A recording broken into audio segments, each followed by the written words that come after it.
Palabra de vida.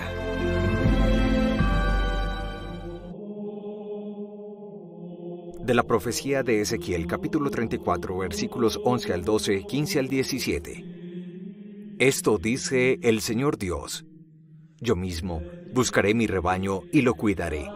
Como cuida un pastor de su grey dispersa, así cuidaré yo de mi rebaño y lo libraré, sacándolo de los lugares por donde se había dispersado un día de oscuros nubarrones. Yo mismo apacentaré mis ovejas y las haré reposar. Oráculo del Señor Dios. Buscaré la oveja perdida, recogeré a la descarriada, vendaré a las heridas, fortaleceré a la enferma, pero a la que está fuerte y robusta la guardaré, la apacentaré con justicia. En cuanto a ustedes, mi rebaño, esto dice el Señor Dios: Yo voy a juzgar entre oveja y oveja, entre carnero y macho cabrío. Palabra de Dios. Te alabamos, Señor. Salmo 23. El Señor es mi pastor, nada me falta. El Señor es mi pastor, nada me falta. En verdes praderas me hace recostar. El Señor es mi pastor, nada me falta. Me conduce hacia fuentes tranquilas y repara mis fuerzas. Me guía por el sendero justo, por el honor de su nombre. El Señor es mi pastor, nada me falta. Preparas una mesa ante mí, enfrente de mis enemigos. Me unges la cabeza con perfume y mi copa rebosa. El Señor es mi pastor, nada me falta. Tu bondad y tu misericordia me acompañan todos los días de mi vida, y habitaré en la casa del Señor por años sin término. El Señor es mi pastor, nada me falta. De la primera carta del apóstol San Pablo a los Corintios, capítulo 15, versículos 20 al 26 y 28. Hermanos, Cristo ha resucitado de entre los muertos y es primicia de los que han muerto. Si por un hombre vino la muerte, por un hombre vino la resurrección. Pues lo mismo que en Adán mueren todos, así en Cristo todos serán vivificados, pero cada uno en su puesto. Primero Cristo como primicia, después todos los que son de Cristo en su venida. Después el final, cuando Cristo entregue el reino a Dios Padre, cuando haya aniquilado todo principado, poder y fuerza. Pues Cristo tiene que reinar hasta que ponga a todos sus enemigos bajo sus pies. El último enemigo en ser destruido será la muerte. Y cuando le haya sometido todo, entonces también el mismo Hijo se someterá al que se lo había sometido todo. Así, Dios será todo en todos. Palabra de Dios. Te alabamos, Señor. Del Santo Evangelio según San Mateo, capítulo 25, versículos 31 al 46. En aquel tiempo dijo Jesús a sus discípulos: Cuando venga en su gloria el Hijo del Hombre y todos los ángeles con él, se sentará en el trono de su gloria y serán reunidas ante él todas las naciones. Él separará a unos de otros, como un pastor separa las ovejas de las cabras, y pondrá las ovejas a su derecha y las cabras a su izquierda. Entonces dirá el Rey a los de su derecha: Vengan ustedes, benditos de mi Padre, hereden el reino preparado para ustedes desde la creación del mundo. Porque tuve hambre y me dieron de comer, tuve sed y me dieron de beber, fui forastero y me hospedaron, estuve desnudo y me vistieron, enfermo y me visitaron, en la cárcel y vinieron a verme. Entonces los justos le contestarán: Señor, ¿cuándo te vimos con hambre y te alimentamos? ¿O con sed y te dimos de beber? ¿Cuándo te vimos forastero y te hospedamos? ¿O desnudo y te vestimos? ¿Cuándo te vimos enfermo o en la cárcel y fuimos a verte? Y el Rey les dirá: En verdad les digo, que cada vez que lo hicieron con uno de estos mis hermanos más pequeños, conmigo lo hicieron. Entonces dirá a los de su izquierda: Apártense de mí, malditos. Vayan al fuego eterno preparado para el diablo y sus ángeles. Porque tuve hambre, y no me dieron de comer. Tuve sed, y no me dieron de beber. Fui forastero, y no me hospedaron. Estuve desnudo, y no me vistieron. Enfermo y en la cárcel, y no me visitaron. Entonces también éstos contestarán: Señor, ¿cuándo te vimos con hambre o con sed, o forastero o desnudo, o enfermo o en la cárcel, y no te asistimos? Él les replicará: En verdad les digo, lo que no hicieron con uno de estos los más pequeños, tampoco lo hicieron conmigo. Y estos irán al castigo eterno, y los justos a la vida eterna. Palabra del Señor. Gloria a ti, Señor Jesús. Cerramos el llamado año litúrgico de la Iglesia y siempre lo hacemos con la solemnidad en donde recordamos y celebramos gozosamente a Jesucristo como Rey del universo y sobre todo como Rey de nuestras vidas. Precisamente se escoge en esta solemnidad litúrgica el Evangelio de San Mateo en el capítulo 25, cuando nos habla del juicio final. Al término de la historia del mundo y de la humanidad, un juicio que se hará sobre la caridad que vivimos con los demás. En efecto, se muestra un Jesús glorioso que ya no viene a esta tierra en la humildad de un pesebre, en un pequeño villorrio, Belén, y acompañado de una mula y un buey en el establo donde nace. No, se nos muestra un Cristo glorioso, el Hijo del Hombre, que acompañado de todos los ángeles del cielo, se sienta en el trono de gloria y reúne a todas las naciones para establecer un juicio.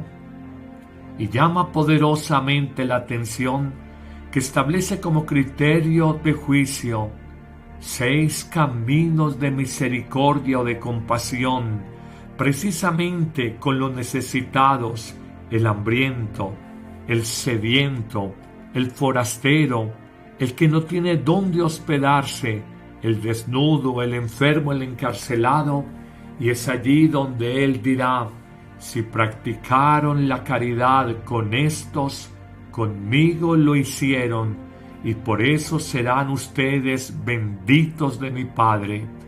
Por el contrario, siguiendo ese claro y preciso criterio de interpretación de la caridad cristiana, aquellos que no practicaron la caridad con el hambriento, el sediento, el forastero, el desnudo, el enfermo y el encarcelado, serán los malditos de Dios.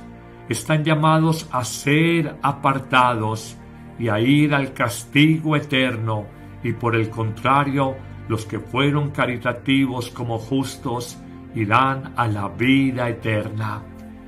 Esto es una severa advertencia sobre nuestra vida, y más allá de pensar que alcanzamos la salvación de la vida propia y de la vida eterna con el dinero, con el poder, con las amistades, con las influencias, descubrimos que solo nos podemos presentar ante Dios por nuestra fe en Él, y como respaldo de esa fe en Él, por la caridad fraterna que hemos vivido.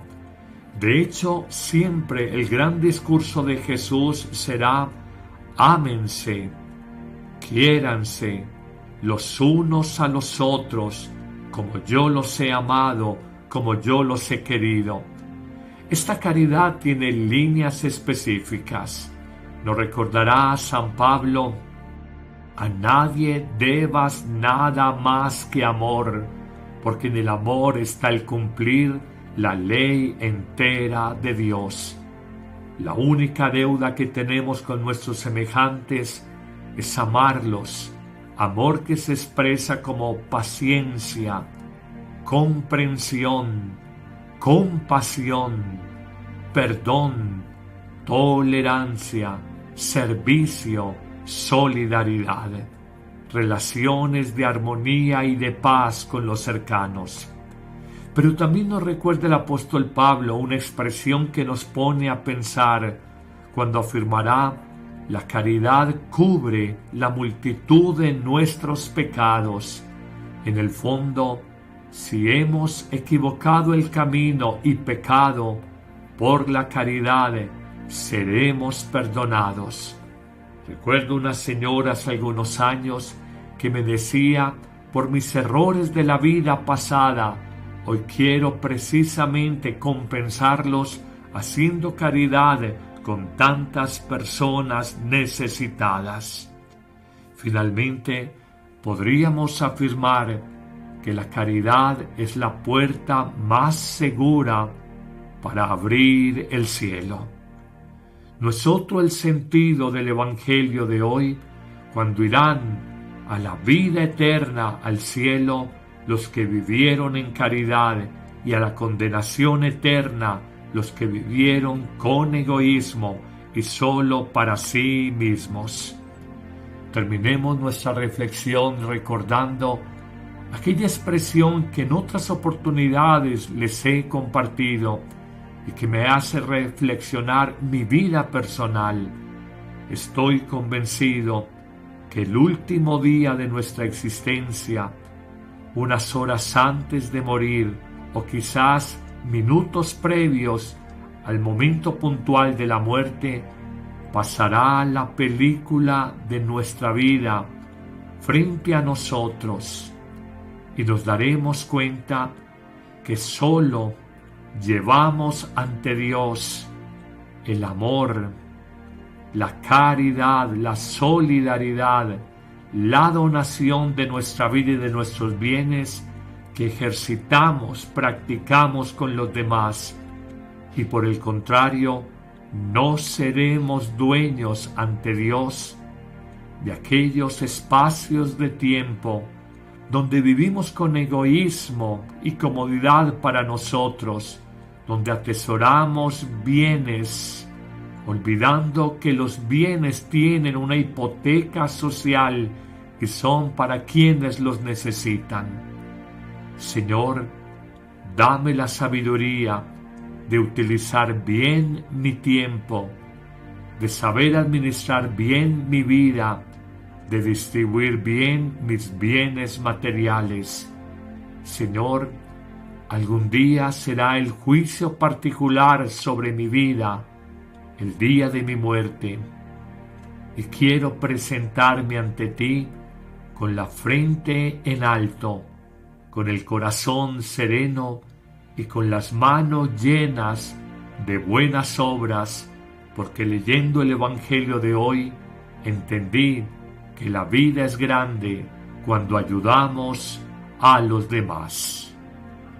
Que el Señor te bendiga en este día, en el nombre del Padre, y del Hijo, y del Espíritu Santo. Amén. 8 motivos para vivir. En noviembre, cuando oramos por todos nuestros difuntos, valoremos y amemos la existencia. La vida es el gran regalo que Dios nos da. La manera de vivirla es el gran regalo que le damos a Dios. En esta nueva temporada de noviembre, descubre 8 grandes razones por las que vale la pena vivir. Acompáñanos, ahora todos los martes y jueves, 9 a.m. en vivo, por nuestros canales YouTube y Facebook Padre Carlos Yepes.